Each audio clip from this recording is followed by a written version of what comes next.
Welcome to this story behind the gear, and today I'm going to talk about flat ride cymbals, specifically my flat ride cymbals as usual. But I want to give a little history of flat rides, where they came from, when they started to become popular, some of the jazz drummers who made them popular, because this is primarily a jazz drummer cymbal, even though the famous flat ride cymbal player of all rock drummers is Charlie Watts, who plays an 18-inch flat ride a lot, because Charlie Watts would say to everybody in the world, I'm a jazz drummer. But he's one of the most famous rock drummers there has ever been, has been Charlie Watts. But Charlie loved jazz, and he loved his flat ride, and he played it with the Rolling Stones for a long time. I remember seeing it first, I believe, in the 89-90 tour, and ever since then it's been part of his kit always. It might have started before that. So, flat ride cymbals. What's the history of flat rides? Where do they come from? And what's a little bit about my flat ride collection here? And what inspired me to do this video today? So let's talk about flat rides history. The history of the flat ride cymbal is it was created by Paiste, the Paiste Corporation, in 1964 for Joe Morello to be part of this 7-sound set, Joe Morello 7-sound set Paiste FO Formula 602 line of cymbals. And he had an 18-inch flat ride. Now, the drummer that made that flat ride famous was Haynes. And ever since then, that flat ride cymbal has been kind of a certain type of sound for certain types of jazz players. I remember in college, my first exposure to a flat ride was a drummer in college named Steve Dunn, who had a flat ride. I don't know if it was a 20 or it was an 18, but he was going for that flat ride sound. And he was looking for that jazz, that Haynes flat ride cymbal sound. Now, flat rides have made a resurgence in the last couple of years. And Paiste put out a whole bunch of flat rides in 2022-23. They're out again in every line of cymbal. But Paiste's been making flat rides in all their lines of cymbals for a long time. Now, Zildjian got into the flat ride game in the 70s. As a matter of fact, this is a 20-inch Zildjian, flat top ride. And Zildjian was not allowed to call them flat rides, apparently, in the beginning. So they called them a flat top ride. Sabian, when Sabian was created in the 80s, they created a flat ride. And I think they might have called it a flat top ride, too. One of the famous Sabian players who played a flat top ride was a guy named Ed Thigpen. And Ed Thigpen had a 22-inch flat ride, and he had an 18-inch flat ride. In the 1990s, I was playing with a band called String Bean and the Stalkers. I was a sub drummer for the band. My friend Dave Myers was the bass player, and I would sub on the gig. And one of the things I realized, we were playing a lot of low volume gigs. It was not a loud blues gig. It was a very quiet blues gig. And the gig really was a couple cymbals, a snare drum, and a kick drum, and a hi-hat. A lot of gigs I play with one cymbal, one snare drum, one hi-hat, and a bass drum, and that would be the whole gig. And during that season, I wanted a flat ride. And I remember going through drum shops in California. I was traveling a lot to California at the time, looking for a flat ride, and I played on an Ed Thigpen, 18-inch. And I told my wife about it, and she bought me one for Christmas. And this is the 18-inch flat top, signature series crystal ride Ed Thigpen flat ride from Sabian. Notice how dry it is and how it just has that pingy sound. Now, flat rides, the sound of the cymbal is going to be affected by the sound of the tip. My traditional stick is a 5A, so this is a wood tip 5A. It sounds a little different with this acorn than it does with this little Peter Erskine Vic Firth stick.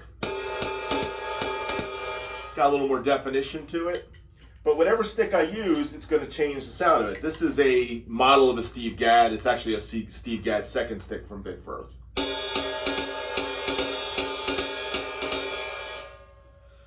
And of course, this is more of a jazz drummer stick. My friend Alan Levine gave me these. This is a pair of real acorn jazz drummer style.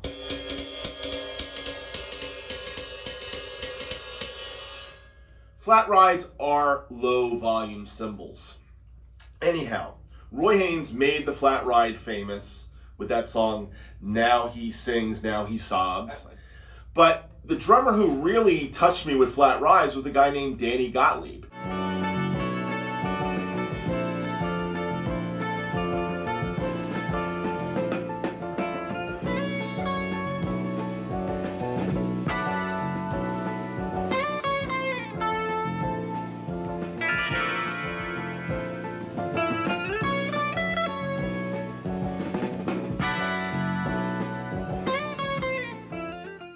Every drummer that's been in the Pat Metheny band since Danny Gottlieb has had flat ride cymbals, be it Danny Gottlieb, Paul Wertico, or Antonio Sanchez. They all use flat rides. Now, Danny was a Paiste endorser at the time. He was a good friend of Joe Morello's. He took lessons with Joe Morello, and Danny Gottlieb loved flat rides. He had all different types of flat rides, 22-inch 602s to 2002s. He had all kinds of flat rides. Every iteration of flat ride he had until he stopped being a Paiste endorser, and then he started getting flat rides from Zildjian. So my collection has a Paiste flat ride. This is a traditional Paiste alloy flat ride, 18-inch. I've used it on some drum covers.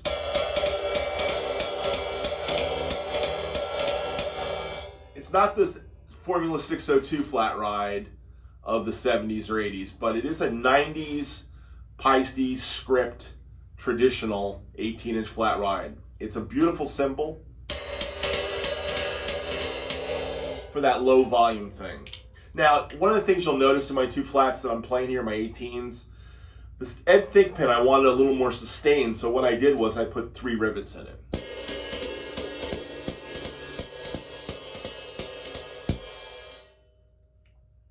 So my inspiration for wanting a flat ride really came from Danny Gottlieb with Pat Metheny and Paul Wertico. And those two guys really played flat rides in a very cool style. And of course, Pat Metheny's music really calls for that flat ride.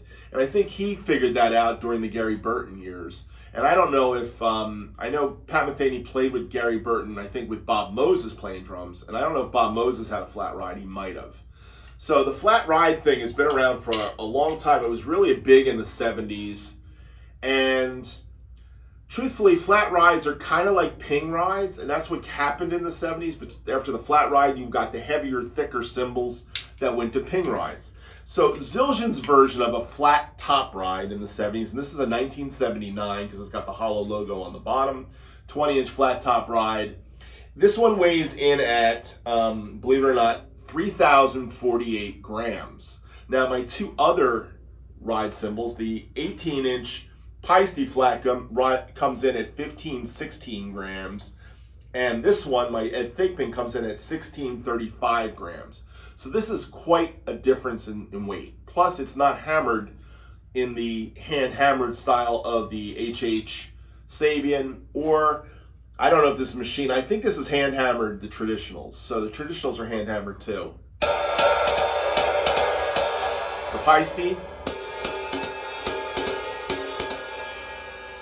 the Sabian, and now this is with the Peter Erskine stick, the same one to the A Zildjian flat top ride.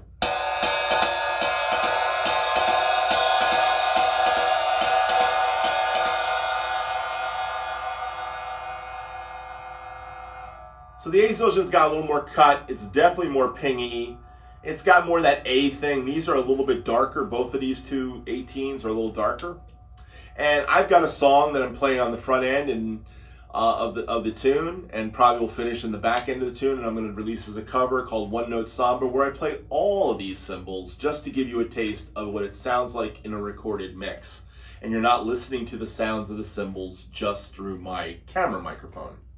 Now, a couple other things I wanted to say. I do want to let Paul Wertico say something. The thing with Pat Metheny getting in that band for 18 years, that was very flat ride heavy for a number of reasons. I mean, for one thing, just texturally, you know, you have synthesizers, you have guitar, you have percussion stuff. So the flat ride needed to be very clear. You know, like a good wash would be too washy. Plus, I was thinking in terms of like kashish, you know. So basically, that's what I was doing, and so I had two flat rides. Sometimes people think that flat rides are only like limited, sound-wise and that, but you can use them in so many different ways. I still love Roy Haynes, and there was a thing I just saw recently where he was playing with Chick Corea and Kenny Garrett and Christian McBride. It says like World's Greatest Drum Solo. You can find it on YouTube. And he's playing, he's in his 80s, but the way he's breaking things up between the flat ride and the snare, And it just sounds so good because it's so clean, It's different than the wash you get from like, Elvin Jones kind of stuff, which I love playing those kind of cymbals as well. It just depends on the music. The music should tell you what it needs to be, and how to complement it. But the one thing I want to say is that flat rides are a specific voice. They have it for a specific style of music, low volume music. They work well in clubs, jazz clubs, playing jazz. They don't speak like a thin ride does because it doesn't have a bell, but they do have a very unique voice. And I think it's nice to have one in your collection. What I really want to ask you guys is, do you think that this 20-inch flat needs some rivets? I think it might need some rivets. Now, I'm not sure yet. So here it is with the very thin, small 7A jazz stick. Quite a difference from the Steve Gadd stick.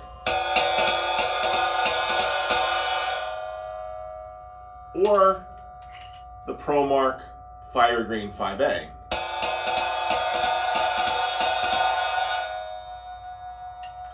Or the Peter Erskine again.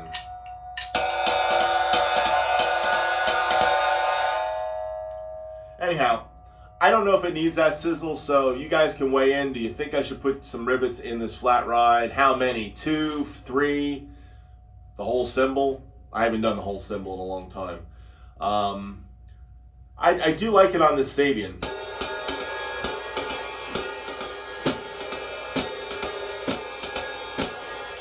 Has a nice sound, but I won't do it on the Paiste. This Paiste's got enough shimmer that it doesn't need the rivets.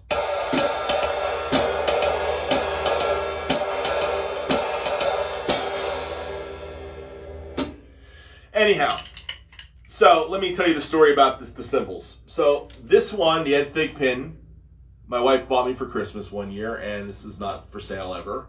It's an heirloom cymbal. My grandkids will get this. The story behind the 18-inch Paiste is this came from my friend Alan Levine, who gave me the drumstick, by the way. Alan was going for that Now He Sings, Now He Sobs Roy Haynes sound. That was as close as he could find back in the late 90s when he found this cymbal.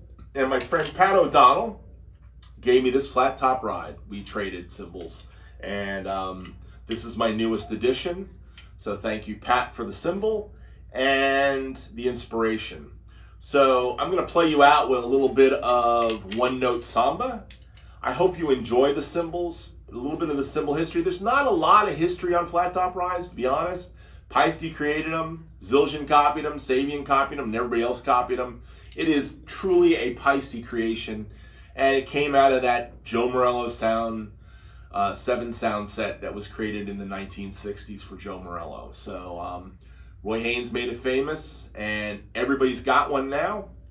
Matter of fact, maybe I'll include some other footage of other drummers talking about flat rides and playing some flat rides for you too. I hope you enjoyed this little synopsis on flat rides. Thanks for watching. Have a great day.